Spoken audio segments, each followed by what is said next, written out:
এই সশস্ত্র বাহিনী দিবসকে উপলক্ষ করে বাংলাদেশের সবাইকে সবার পক্ষ থেকে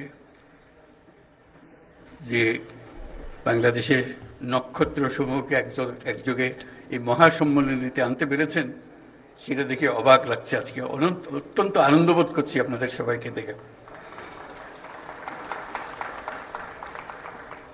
আর যে নক্ষত্ররা এখানে শরিক হতে পারেন নাই, জায়গার অভাবে জায়গা দিতে পারেন নাই, তাদের কাছে দুঃখ প্রকাশ করছি। এবং যে নক্ষত্র সারা বাংলাদেশে ছড়িয়ে আছে তাদেরকে এখানে সবার পক্ষ থেকে আমরা সালাম জানাচ্ছি।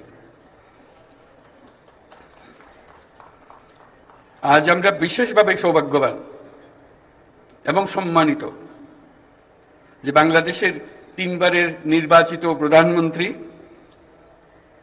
বীর মুক্তিযোদ্ধা শহীদ রাষ্ট্রপতি জিয়াউর রহমানের স্ত্রী বেগম খালেদা জিয়া আজ এখানে আমাদের মধ্যে উপস্থিত আছেন।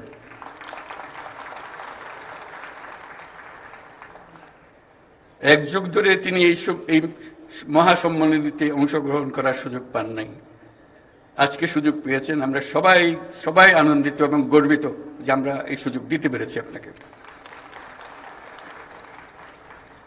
শারীরিক অসুস্থতা সত্ত্বেও এই বিশেষ দিবসে সবার সঙ্গে শরীক হওয়ার জন্য আপনাকে আবারও ধন্যবাদ।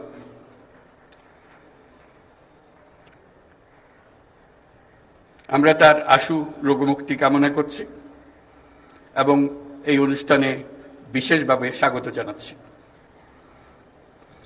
প্রিয় সহকর্মীবৃন্দ, 3 বাহিনীর প্রধানগণ, সশস্ত্র বাহিনীর অবসরপ্রাপ্ত ও কর্মরত সদস্য, সশস্ত্র বাহিনী দিবস উদযাপন উপলক্ষে আয়োজিত আজকের এই সম্বর্ধনা অনুষ্ঠানে আপনাদের সকলকে স্বাগত জানাই। সশস্ত্র বাহিনীর এই শুভক্ষণে আমি সবাইকে জানাচ্ছি আমার প্রাণঢালা শুভেচ্ছা ও অভিনন্দন। 1971 সালের এই দিনে বাংলাদেশ সেনাবাহিনী, নৌবাহিনী এবং বিমান বাহিনী সম্মিলিতভাবে মুক্তিযুদ্ধে হানাদার বাহিনীর বিরুদ্ধে আক্রমণের সূচনা করে। এই কারণে 21শে নভেম্বর মুক্তিযুদ্ধের একটি মাইল ফলক হিসেবে গৌরবের সাথে উদযাপিত হয়ে আসছে।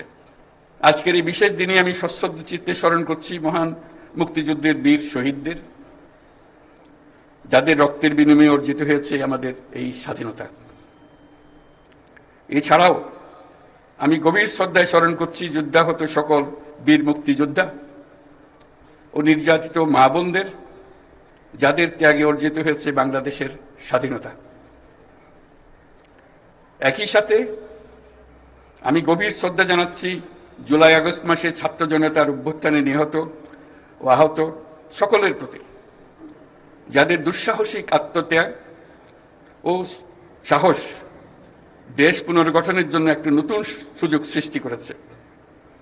তাদের এই আত্মত্যাগ জাতি চিরদিন শ্রদ্ধা ভরে স্মরণ করবে।